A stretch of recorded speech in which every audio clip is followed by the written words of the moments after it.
One day, my neighbor caught me by surprise and asked me to tell him a story that he said would illustrate the ethics of your religion. A story that he said would persuade me and help me appreciate Islam. The question completely startled me, but I quickly realized the famous story about an imam in London. Several years ago, an imam moved to London. He used to take the same bus every single day with the same driver to a stop near his mosque. One day as he was riding, he paid the bus fare and sat down, realizing that the driver had mistakenly given him an additional 40 pence. When the imam sat down, he considered keeping the extra change since it was an insignificant amount anyway. But as he was deboarding, he felt guilty and handed the 40 pence back to the driver and said, "Sir, I think you gave me too much change." The driver smiled and said, "Aren't you the new imam in this area?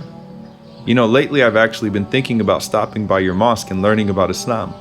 But before I did that, I wanted to see what you would do if I gave you extra change."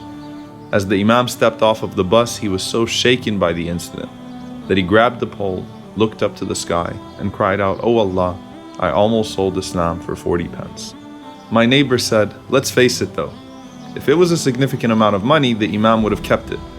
I insisted that this was the inherent nature of the Muslim and he would have given it back even if it was 40,000 pounds. But he shook his head in disapproval, indicating he wasn't impressed. I didn't think that my neighbor thought much of the imam story. I thought he'd probably forgotten about it by the next day. Little did I know that just as the bus driver tested the imam, my neighbor wanted to test me by leaving a bag of a ton of money in the parking garage. I had no clue he was watching. I must admit, it was a whole lot of money, but I really didn't think twice about it. I acted in accordance with what my conscience and religion commanded me to do, knowing that if the Prophet Muhammad, peace be upon him, was in my shoes, he would have done the same.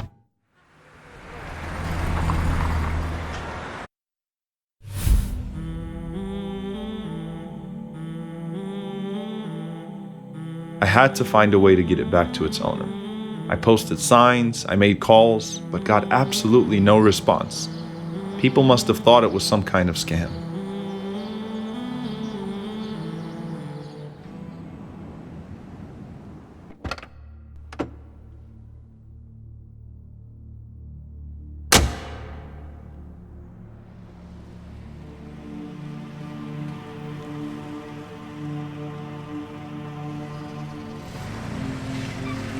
My neighbor says to me, "Muslims can't be tempted, huh?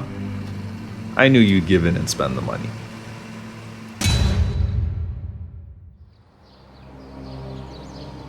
So I told him what happened. "I'm not here to defend myself," I said. "But what I'd really like to do is teach you what our Prophet Muhammad, peace be upon him, taught us."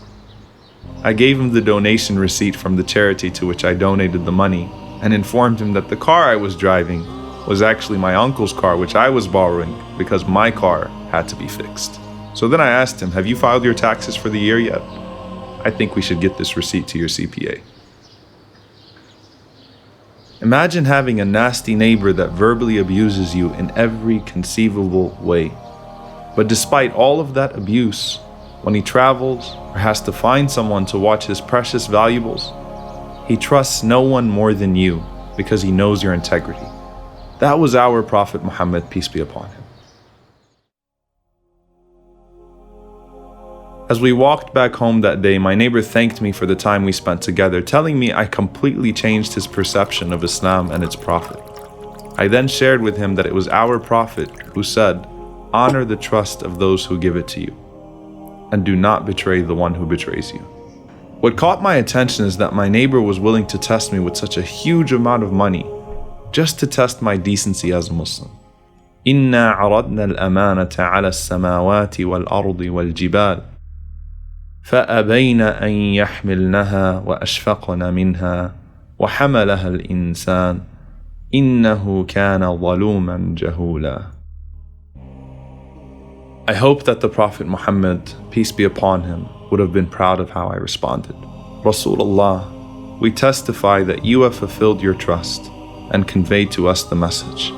We only pray that we can continue to convey on your behalf without betraying your trust.